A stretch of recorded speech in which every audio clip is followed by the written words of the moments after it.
Doit-on restructurer l'union sacrée de la nation après toutes les frustrations observées lors de la mise en place des institutions? Comment doit désormais se faire le contrôle parlementaire pour s'assurer de l'efficacité de l'action de l'exécutif? Face à face spécial, ce lundi 17 juin 2024, après le journal de 19h, avec Meshak Mandefou, député national élu de Kazumba dans le Kasaï central.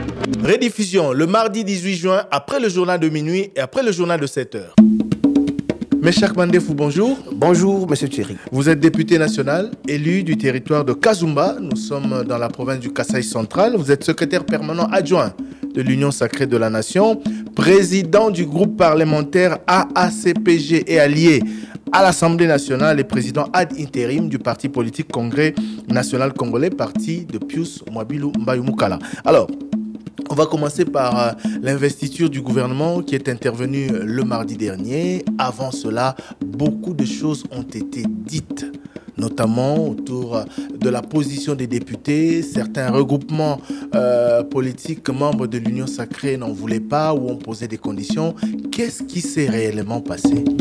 Merci beaucoup, M. Thierry, pour la préoccupation. Je pense que c'est un droit pour un député. Lorsqu'il est élu, il a le devoir de redevabilité vis-à-vis de la population qu'il avait choisie, de rendre compte, de présenter les desiderata auprès de ceux qui gèrent le département au gouvernement. Et donc, la situation que vous évoquez ici, ce n'était pas un conflit comme tel, mais plutôt présenter la situation telle que ça se présente sur terrain. La première ministre s'est présentée devant la représentation nationale. Il a fallu que chacun, dans sa circonscription d'une manière particulière, et prendre les questions d'intérêt général, le présenter par devant lui avec le membre du gouvernement, afin d'apporter des solutions citoyennes. Je parle de ce qui s'est passé avant l'investiture, pas de ce qui s'est passé lors des débats. Ok, voilà. Ce qui s'est passé avant, je pense que c'est dans une famille.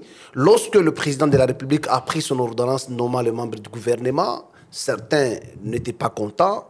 Effectivement, le mal était profond. Je pense que je dois avoir dit sur les ondes de Top Congo FM. Et certaines personnes ont estimé que la première ministre, en proposant ses membres, le membre du gouvernement, a proposé les personnes qui n'ont pas été désignées par certains regroupements. Vous avez vu que certaines provinces n'ont pas été prises en compte. Donc, il a fallu que l'on se mette autour d'une table, tous ensemble, parce que nous faisons partie d'une même famille, l'Union sacrée, comme vous avez dit, pour enlever ces malentendus et faire avancer.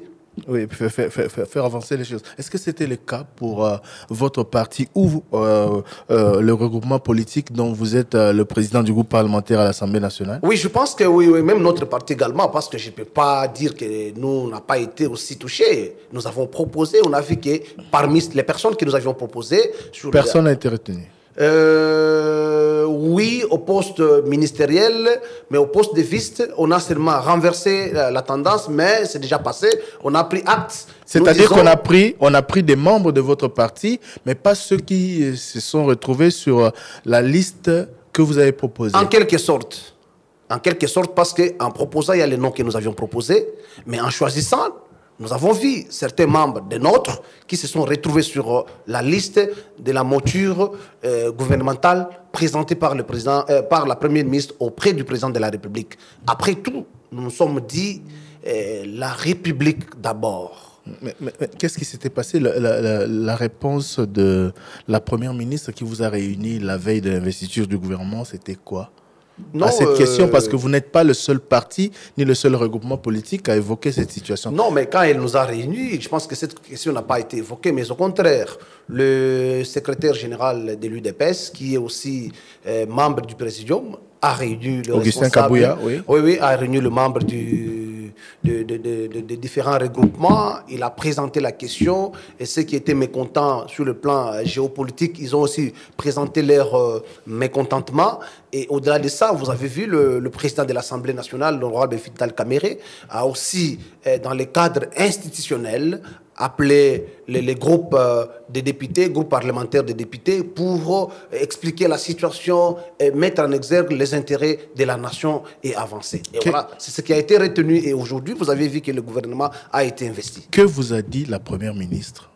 Non. En soi, comme ça, elle ne s'était pas exprimée comme telle devant la représentation. Elle vous a reçu la veille? Oui, elle nous a reçu la veille, juste pour nous appeler à soutenir son programme du gouvernement. Et c'est fini, il n'y avait pas de particulier. Vous n'avez pas envie de dire ce qui s'est Non, même pas, pas envie de dire, parce que c'était à la portée de tous, au chapiteau de Pullman Hotel. Ce n'était pas ouvert à la presse, l'échange. Mais je vous parle comme élu, j'y étais, parce que le message était qu'on soutienne le gouvernement, son programme. Ah voilà, c'était ça le message.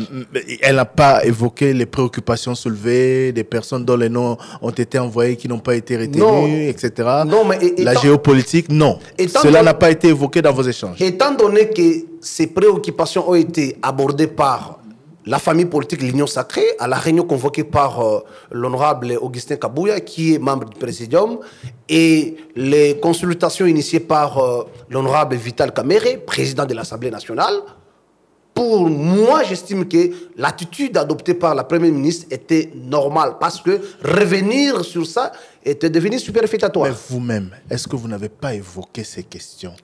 Nous-mêmes, en interne, nous avions évalué la question et en évaluant, nous avions tiré des conséquences. Les conséquences, c'est quoi? La République d'abord, les intérêts personnels après. Ceux qui sont nommés, ils sont nommés. On avance, on prend acte. Mais est-ce que vous trouvez normal que cela, si la logique c'était la République d'abord, les intérêts personnels après, est-ce que vous avez trouvé normal que l'investiture du gouvernement prenne autant de temps? Oui, le problème du temps n'est pas personnel, mais plutôt constitutionnel. Il y a des aspects qu'il faut régler dans la Constitution. Je parle des tractations politiques bien sûr, qui ont encore retardé. En plus des contraintes liées à la loi, les tractations politiques ont davantage retardé la mise en place du gouvernement, comme la mise en place du bureau de l'Assemblée nationale. Mais le soubassement de ces tractations, c'est la Constitution. C'est pourquoi je vous dis, les politiques que nous sommes, parfois, nous nous servons des textes existants pour continuer à faire le manœuvre, comme je peux le dire. Donc, je ne trouve pas d'inconvénient. Le plus important, on a un gouvernement. La population attend de ce gouvernement la réponse de toutes les préoccupations soulevées lors de la campagne électorale. Parce que, je peux vous rappeler, que ce soit le président de la République, que ce soit les élus députés que nous sommes, nous avions été sur terrain et la population a exprimé les problèmes, les multiples problèmes. Et aujourd'hui, nous avons un gouvernement et que ce gouvernement est obligé, je le dis, de prendre en compte et donner les réponses appropriées. Aujourd'hui, vous, députés nationaux, avez investi le gouvernement au nom du peuple. Et ce gouvernement est appelé à travailler justement, à appliquer le programme que vous avez validé. Mais est-ce qu'au sein de l'Union Sacrée, dont vous êtes, je le rappelle, secrétaire permanent adjoint, la sérénité est revenue? Ben oui, moi je dis, dans toute famille, les couacs ne manquent pas. Et au moment où je vous parle, les choses se passent très bien. Il n'y a pas de soucis. Il n'y a pas de soucis. Il n'y a pas de soucis, même si certains, jusqu'à présent, n'ont pas été satisfaits du fait que les principes ou les critères de départ n'aient pas été pris en compte, c'est-à-dire un ministre pour 10 députés. Cela n'a pas été respecté. Beaucoup se sont retrouvés avec une dizaine de ministres, mais ne sont pas du gouvernement souminois. C'est comme je vous ai dit lors des consultations organisées, que ce soit par le président de l'Assemblée nationale, l'honorable Vital Kamere, ou soit par le secrétaire général de l'UDPS, qui est membre du Présidium, toutes ces questions ont été abordées et les réponses y ont été réservées pour voir comment on doit mettre les intérêts et on doit prochainement, parce que ce n'est pas un gouvernement qui doit rester éternellement, le président de la République peut revenir. Et ceux qui ne se sont pas retrouvés aujourd'hui peuvent se retrouver. Parce que ce n'est pas une affaire d'un individu. Donc on a compris, c'est passé. Ceux qui étaient mécontents, ils ont compris, on a expliqué, ils ont exprimé leur soutien au gouvernement de Mme Judith et nous avançons. Est-ce que vous n'affichez pas un semblant de sérénité alors que le mal est très profond au sein de l'Union sacrée? On a vu ce qui s'est passé lors de la réunion avec le chef de l'État et tout ce qui s'est dit autour de la mise en place du bureau définitif de l'Assemblée nationale. Les mêmes frustrations sont revenues lors de l'investiture du gouvernement et jusqu'au moment où nous vous parlons, il y a beaucoup qui ne sont pas satisfaits de la façon dont les choses se sont passées. Est-ce que le mal n'est pas profond? Je pense que je l'ai dit d'entrée de jeu lors de la publication de ce gouvernement, le mal était profond. Aujourd'hui, il n'y a plus de problème. Après, c'est des consultations organisées. Aujourd'hui, il n'y a plus de problème. Il n'y a plus de problème. Vous avez vu, même ceux qui étaient mécontents autrefois, ils ont exprimé leur soutien à ce gouvernement. Je peux vous rappeler, moi qui vous parle, j'étais dans la commission d'analyse des candidatures. Je sais pourquoi certains ont réclamé, entre autres en faisant partie de l'Assemblée nationale, en rappelant le respect de la Constitution en ce qui concerne la géopolitique. Le président de la République, ayant entendu cette clameur publique, a rappelé ses troupes. Il a donné les ordres et je pense qu'aujourd'hui nous avons les bureaux en place et nous avons les gouvernements. Le reste, ça appartient au musée de l'histoire. Dernière question autour de ce sujet. Il n'y a pas eu de contraintes ou d'exigences financières de la part des députés pour investir le gouvernement? Jamais. Je pense que j'ai vu même les gens en train de raconter leur vie que non, on a donné 50 000 $ aux députés. J'ai dit non. Nous avons été, je vous parle, la première ministre nous a reçus le samedi. Elle a communiqué, elle a fait une brève communication. Et nous sommes sortis. Et on nous a remis, on nous a demandé d'aller à l'Assemblée récupérer la copie du programme. On a essayé la copie du programme individuellement. Nous en avons fait l'autopsie et on est revenu le mardi pour présenter les observations. C'est ce qui a été fait. Vous n'avez rien reçu en informel pour investir le gouvernement? Si on doit conditionner la lecture du programme ou l'investiture du gouvernement, alors quel message nous passons à la nation? Parce qu'on nous paye les émoluments. Personne ne fait un travail gratuit là-bas. Ça fait malheureusement partie des pratiques qui sont déplorées. Le président de la République vous l'a dit lorsqu'il a menacé de dissoudre l'Assemblée nationale. Il vous a menacé, vous qui parfois exigez de l'argent pour faire passer des lois, pour investir le gouvernement, pour voter les budgets, etc.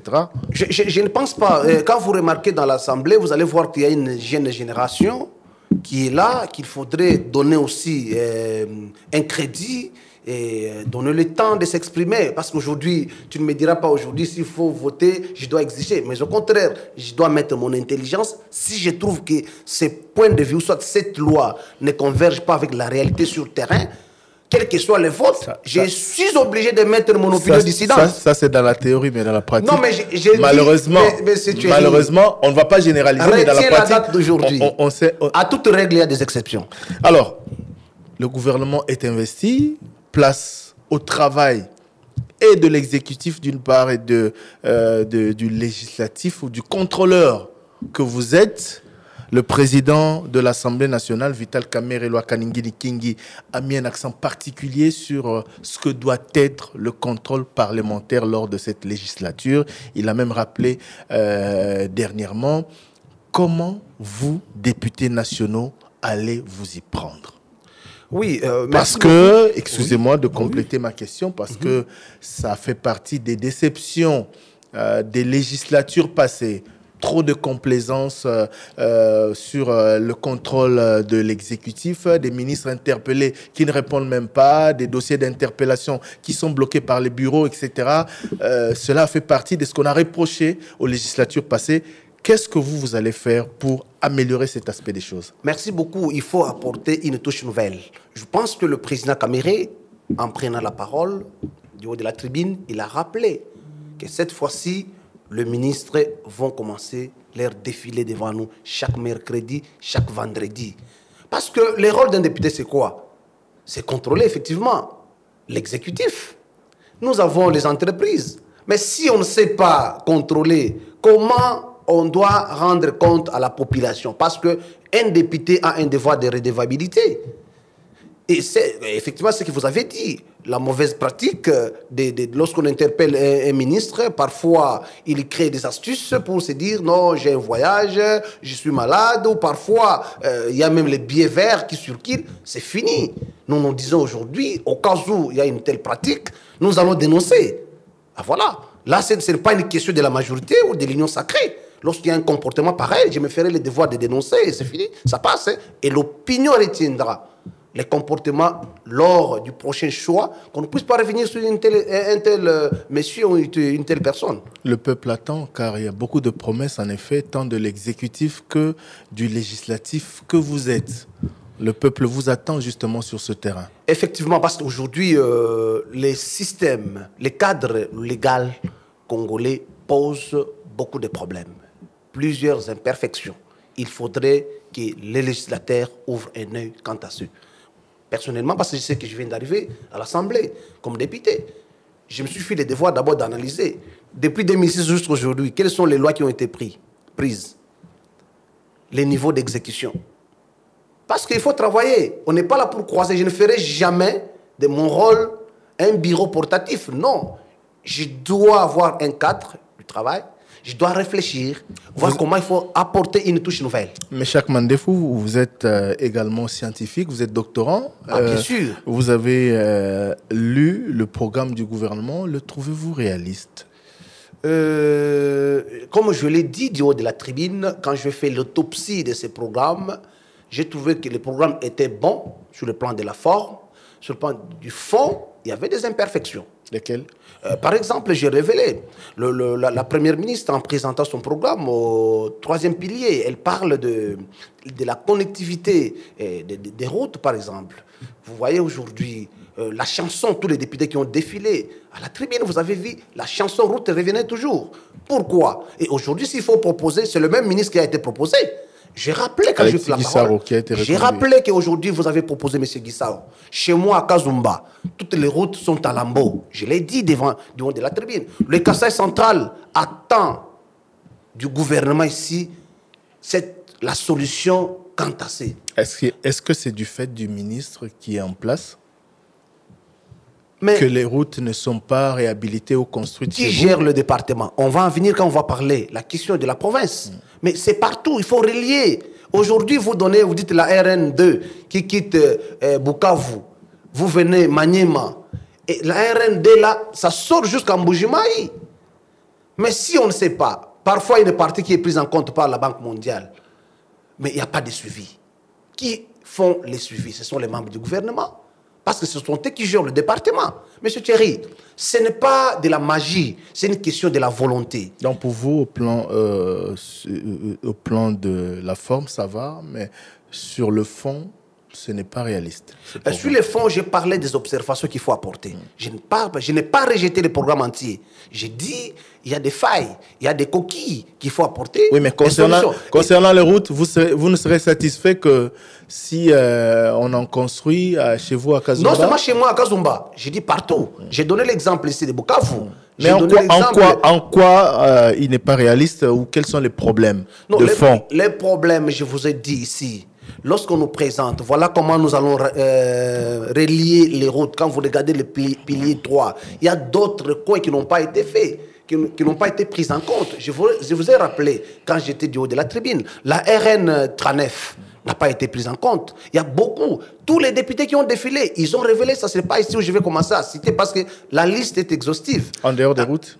En dehors des routes, il y a la question des infrastructures scolaires. Parce qu'au-delà de celles-là qui ont été, au fait, les bâtiments qui ont été pris en compte dans le cadre du programme PEDEL 145, il y a d'autres bâtiments qu'il faut réhabiliter. Nous avons les bâtiments administratifs des secteurs, et c'est partout.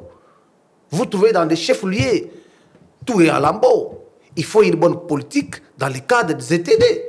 Au-delà de tout ça. Entité territoriale décentralisée. Voilà, sur le plan sécuritaire. Vous avez vu, la Première ministre nous a présenté son programme. Le budget a été doublé. Le budget a été doublé et le parachèvement du programme de la réforme de la police. Je suis même revenu là-dessus. Je dis non, il y a un couac. Parce que sur le plan légal, cette question appelle une observation. Vous allez voir que la police que vous faites allusion, La loi a été mise en 2011 et en 2013, il y a une autre loi qui est venue reprenant les tares de la réforme de 2011. Vous voyez? Alors, qu'est-ce qu'il faut faire? La meilleure façon, c'est toucher et se mettre autour d'une table et faire des suivis. Il ne faudrait pas qu'elle soit la première ministre qui doit être dans son bureau. Non, elle doit être une dame de terrain. À chaque fois, le ministre doit avoir un temps de rendre compte et faire le rapport. Parce que si on ne sait pas évaluer, comment on saura que toi, dans ton secteur, tu avais la gestion des infrastructures? Qu'as-tu fait? Qu'as-tu réalisé?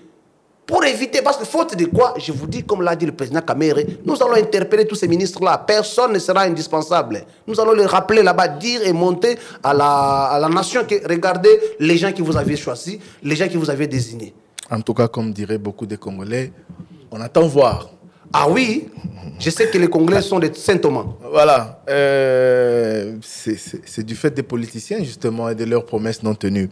Parlons de la province du Kasaï central, dont vous êtes originaire et dont vous êtes élu. Trop de problèmes, pas d'eau, pas d'électricité, pas de route. Régulièrement, dans nos émissions interactives, nous recevons des plaintes des habitants du Kasaï central. Qu'est-ce qui doit être fait pour désenclaver cette province? Qu'est-ce qui doit être fait pour qu'elle retrouve de la lumière, justement, pour qu'elle soit davantage prise en compte qu'elle ne l'est ou qu'elle ne semble l'être aujourd'hui? Monsieur Thierry, je vous dis d'emblée, c'est une question de volonté. Parce que sur le plan politique, sur le plan électoral, vous allez remarquer que le Kasaï central a élu à 99% le président de la République en 2018. Le Kasaï central, en 2023, a élu le président de la République pour son second mandat à 99%. En d'autres termes, c'est une province qui porte le président de la République. Et aujourd'hui, le président de la République, en confiant certaines responsabilités aux compatriotes qui gèrent certains ministères, ils doivent aussi avoir un regard particulier. Vous avez évoqué les problèmes d'eau à Kananga. C'est très grave. Vous avez évoqué les problèmes des routes, les problèmes d'électricité, les dossiers Chit-Mbombo, les dossiers Chit-Katende. Aujourd'hui, nous sommes où? S'il faut commencer à rappeler, en 2018, nous avons rappelé, en 2023, nous avons continué à rappeler et on ne cessera pas de rappeler aux responsables. Vous parlez de question des routes. Je peux vous rappeler la question de la route Kananga-Kalambambouji. La volonté, quand je parle de la volonté, cette volonté est multidimensionnelle ou transversale. Pourquoi? Le gouvernement manifeste la volonté. On prend la gestion de cette route, on confie au bureau technique de contrôle, la BSECO. La BSECO, dans la sélection des entreprises, nous voyons apparaître l'entreprise TOA. Mais, M. Thierry, le président de la République était le 10 septembre 2022 à Kananga pour lancer les travaux. Je l'ai vu monter sur les tracteurs, lancer les travaux. Mais aujourd'hui, 2022, 2023 et aujourd'hui 2024, vous pouvez vous poser la question s'il y a eu démarrage de ces travaux. Pourquoi? Mais l'argent décaissé. Le mal se trouve à quel niveau? Mais justement, j'en viens. Ouais. J'en viens. Renforcer l'appareil judiciaire, les contrôles des gestionnaires serait une réponse appropriée à votre préoccupation. Parce que les gens ont détourné. J'ai vérifié là. J'ai posé des questions comme élu. Je me rends compte que plus de 6 millions de dollars décaissés comme ça. Et rien n'a été fait. Rien n'a été fait. Et je suis allé même en fouinant. J'ai vu dans le programme d'urgence de la SICOMINE, parmi les 3 projets qu'il faut lancer, le projet Kananga Kalambambouji a été repris pour le lancement le 18 juin passé ici. Alors que l'argent a déjà été déboursé. Non, l'argent déboursé avec une autre société. Ouais. Et aujourd'hui, quel sort réservé aux responsables de cette société et aux gestionnaires même de ces projets? Donc il faut renforcer le contrôle. Voilà, il faut renforcer le contrôle, arrêter et sanctionner. Parce que si on est là, on se met seulement à dénoncer comme on le fait ici, et c'est fini, ça sera une chanson. Ça sera une chanson. Demain au lendemain, et de génération en génération, on va commencer à dire voilà, voilà. Or, cette route-là, c'est une route d'intérêt économique. Ça va relier plusieurs provinces. Quelqu'un peut quitter Bandundu, il arrive à Chikapa Chikapa, il prend la RN 39, il entre, il tombe sur la route Kalambambouji. Il arrive à Kalambambouji, il peut acheter un véhicule, il peut acheter une voiture, il peut arriver jusqu'à Kikwit, aller à Bandundouville et venir à Kinshasa. D'autres provinces. Tous ces problèmes que vous évoquez nous ramènent au contrôle qui doit être efficace de la part des élus que vous êtes. Non seulement les élus dénoncent, les élus contrôlent. Surtout des élus. À qui revient la sanction? Parce que je vous parle en tant qu'élu. Oui, merci. Vous me parlez en tant qu'élu. C'est vous qui contrôlez l'exécutif, c'est vous qui recommandez, c'est vous qui pouvez interpeller, etc. Donc tout ce que vous évoquez, les difficultés, les problèmes qu'il y a eu, des cas de détournement, c'est vrai que la justice doit s'en occuper, mais ça nous renvoie surtout à votre responsabilité, vous élus, mais aussi vous notables de la province, parce que beaucoup ont dit également que ce sont les enfants du Kasaï central à qui étaient confiés ces dossiers, tous ces projets et qui en ont fait ce qu'ils sont aujourd'hui. Mais devant l'intérêt général, il n'y a pas enfant du Kasaï central. Hein? Parce que cette route-là, si c'est construite aujourd'hui, ça ne servira pas seulement... C'est pour le Congo, justement. C'est pour le Congo tout entier. C'était une critique caricaturale, mais c'était assez révélateur pour dire que c'est votre province. C'est à vous, puisque l'objectif, c'est surtout de promouvoir la main-d'œuvre locale, les entreprises locales, etc. C'est à vous qu'on a confié, mais argent détourné, projet, programme à l'arrêt, etc. Donc voilà, c'est ça que regrette beaucoup. Non, nous allons les faire. Nous allons les faire, parce que si jadis cela n'a pas été pris en compte, mais cette fois-ci, je pense qu'il y a une volonté. Nous sommes là, nous allons faire le travail qui nous revient au regard de nos attributions prévues par la Constitution. Nous allons contrôler, on doit présenter à qui des droits pour apporter une réponse adéquate. Et au cas où il n'y a pas de suite, les responsables se feront traduits devant la justice. C'est pourquoi je rappelle le ministre de la Justice. Le nouveau ministre, il doit ouvrir les yeux.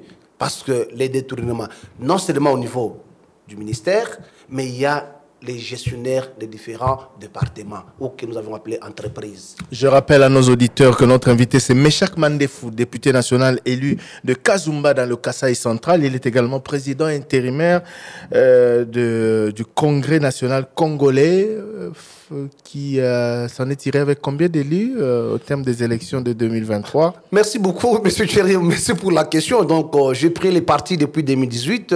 J'ai conduit et nous sommes arrivés aux élections. Et aujourd'hui, le CNC seul, dans les regroupements, a 12 députés. Et nous avons... Rien que pour le parti? Oui, dans l'ensemble, nous en avons 17. Oui. Mais seul le CNC... AACPG comme regroupement politique a 17 députés, oui, dont 12 pour le CNC. Et au niveau provincial, le Congrès national congolais a 25 députés provinciaux sur 31. Et au Sénat? Et au Sénat, nous avons l'ACPG à 4 sénateurs. Et le CNC seul a 2 sénateurs. Notamment Excellence Pius Mabilomba que je salue en passant, et l'honorable Sami Adobango. Qui a été élu député national et sénateur. Donc, en plus de cela, je l'ai dit en introduction, vous êtes secrétaire permanent adjoint de l'Union sacrée de la nation, la big plateforme politique qui soutient le président de la République. Pour ou contre des vraies réformes au sein de l'Union sacrée de la nation, comme l'exigent certains? Non, personne ne peut refuser les réformes. Rappelez-vous, lors de la signature de la charte de l'Union sacrée, cette question a été soulevée. Il faut restructurer l'Union sacrée. Et donc, le président de la République, qui en est la haute autorité de référence, il sait quand il va rappeler ses troupes. Qu'est-ce qui doit changer aujourd'hui dans le fonctionnement de l'Union sacrée? Non, quand on va restructurer, il y a les organes. Parce qu'on n'est pas secrétaire permanent adjoint éternel. Oui, mais qu'est-ce qui doit changer dans la gestion au quotidien de l'Union sacrée? Dans la gestion au quotidien, d'abord, il faut formaliser les comités provinciaux, par exemple. Dans toutes les provinces, on doit avoir les comités qui vont gérer l'Union sacrée et d'aider le mécanisme de gestion entre le présidium, qui est un organe, et le secrétariat permanent. On doit mettre un mécanisme permanent de collaboration. Et parfois... Comment ça se passe aujourd'hui? Parce que le secrétariat permanent, depuis que vous avez traversé toutes ces crises, on n'en a pas assez entendu parler. On voyait plutôt en avant les membres du présidium, les 6, qui apparemment ont un contact direct avec votre autorité de référence, qui est le président de la République. Mais le secrétariat permanent, on ne vous entend pas. Monsieur Thierry, les statuts le disent, à toutes les réunions organisées par le présidium, il y a la présence du secrétaire permanent, qui est représenté par le secrétaire permanent, le professeur André Mbata. Est-ce qu'il a été là?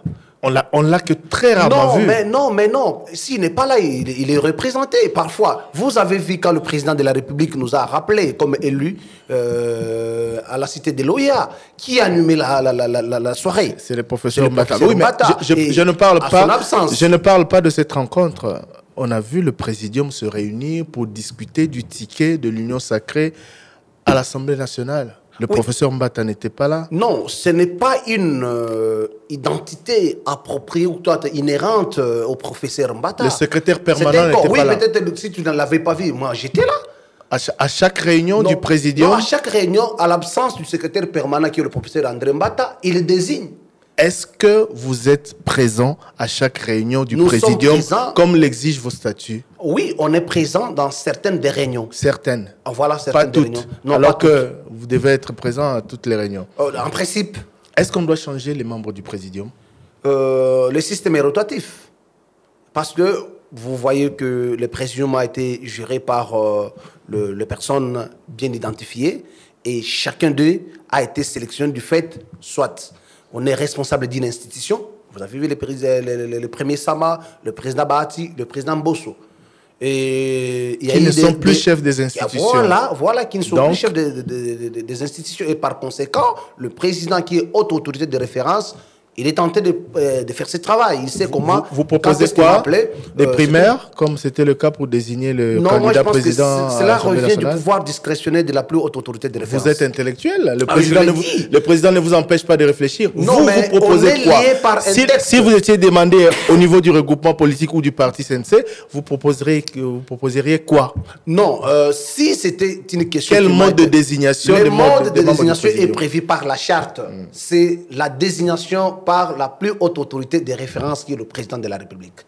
Donc ça relève du pouvoir discrétionnaire. Donc c'est lui et lui seul qui, aujourd'hui, selon vous, doit proposer les nouveaux membres. Il les nomme, il les révoque, comme dit la charte qui nous lie. Qu'est-ce que vous proposez encore pour renforcer la cohésion au sein de l'Union sacrée? Voilà, pour renforcer la cohésion au niveau de l'Union sacrée, il faudrait multiplier des réunions, des échanges, des stratégies communes, parce que le pays, les propositions peuvent provenir de l'Assemblée. Mais lorsque, au sein de l'Union sacrée, nous avons aussi une crème intellectuelle pensante, ils peuvent aussi faire des propositions, passer par un élu, voilà ce que nous pensons de la gouvernance actuelle du pays et faire adopter aussi la loi. Donc, c'est un méga plateforme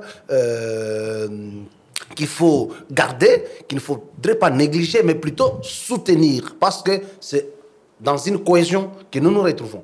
C'était quand la dernière réunion du secrétariat permanent de l'Union sacrée de la Nation? La dernière réunion du secrétariat permanent ou du présidium? Du secrétariat permanent de l'Union sacrée. Non, récemment ici nous nous sommes réunis autour du professeur André Mbata, qui est notre secrétaire permanent. Il a donné les directives. Je pense quand il était en déplacement dans des cadres de la diplomatie parlementaire. Il m'a désigné pour prendre part à la réunion organisée par... Est-ce que vos points de vue compte ou sont prises en compte par le présidium? Mais bien sûr. Vous vous rappelez de la polémique liée à la désignation du ticket décidée par le présidium? Non, mais je vous ai dit ici que moi, je faisais partie de ceux qui ont critiqué cette histoire. Parce que vous n'étiez pas à cette réunion? Non, on a proposé. Et on a soumis la question pour analyser. Alors, mais c'est le présidium qui a décidé? Le présidium, c'est un consensus. Ouais. Ils ont fini, ils ont fait rapport à la plus haute autorité. Oui, mais non. Au niveau de l'Union sacrée, ce ticket était décidé par Non, en fait, vous avez tendance à dissocier la plus haute autorité des décisions prises par l'Union sacrée. Non, tout ce que les présidiums prennent comme décision, c'est provisoire. Il revient à la plus haute autorité de certifier cela et mettre à la portée de tous. N'oubliez pas qu'en tant que journaliste, je traite l'actualité au quotidien. Je sais. Et qu'une page de cette actualité, la plus récente, c'était la désignation par le présidium de l'Union sacrée de la Nation d'un ticket qui par la suite a été largement contesté par les autres membres de l'Union sacrée avant que le président de la République, qui est votre autorité de référence, n'appelle tout le monde à l'apaisement. Oui, mais écoutez, on ne peut pas dire dans un communiqué la désignation par le présidium et le secrétariat permanent, non. Parce qu'à chaque réunion, il y a des principes, à chaque réunion du présidium, le secrétariat permanent doit être présent. Parce que c'est ça la charte. Alors, sur cette question, que ce soit une réunion une décision qui a été prise par le présidium en présence du secrétaire permanent et validé même par la plus haute autorité de référence, le membre, au nom de la démocratie, ils peuvent émettre aussi leurs avis. C'est ce que nous avions vécu. Je ne trouve pas d'inconvénient. À la réunion sur la désignation du ticket de l'Union sacrée à l'Assemblée nationale, le secrétariat permanent était présent? Non, tu reviens beaucoup sur cette question. Je vous ai dit, à cette réunion, le secrétariat permanent n'était pas là. Pourquoi pas? Non, peut-être il y a eu un problème de dysfonctionnement communicationnel. À mon humble avis, que l'information n'était pas. Mais le plus important, nous avons adhéré à l'idée et c'est passé. Mais Meshak Mandefou, député national élu de Kazumba au Kasaï central, beaucoup d'ambition, beaucoup d'attentes, on va dire, de la population pour ce quinquennat de Félix Tshisekedi. Pensez-vous que vous, de l'Union sacrée de la nation, vous, de la majorité parlementaire, vous qui êtes du pouvoir aujourd'hui, allez relever les défis? Merci, M. Thierry, pour la préoccupation. Je pense que quand on est à l'Assemblée, on n'est pas majorité ni opposition. Quand on prend la parole au nom de la population. Parce que je suis député national. Quand je prends la parole, je peux défendre quelqu'un qui est à Kanebanyonga, quelqu'un qui est à Kipushi, quelqu'un qui est à Mwadingushi, quelqu'un qui est à Kananga, quelqu'un qui est à Mbujimai, quelqu'un qui est à Kabinda, et quelqu'un qui est à Lubao, quelqu'un qui est à Ngandanjika. Donc, les défis sont énormes. Ce qui est sûr, nous allons faire notre travail parce que nous avons le devoir de redevabilité vis-à-vis de cette population qui nous a mandatés dans cet hémicycle.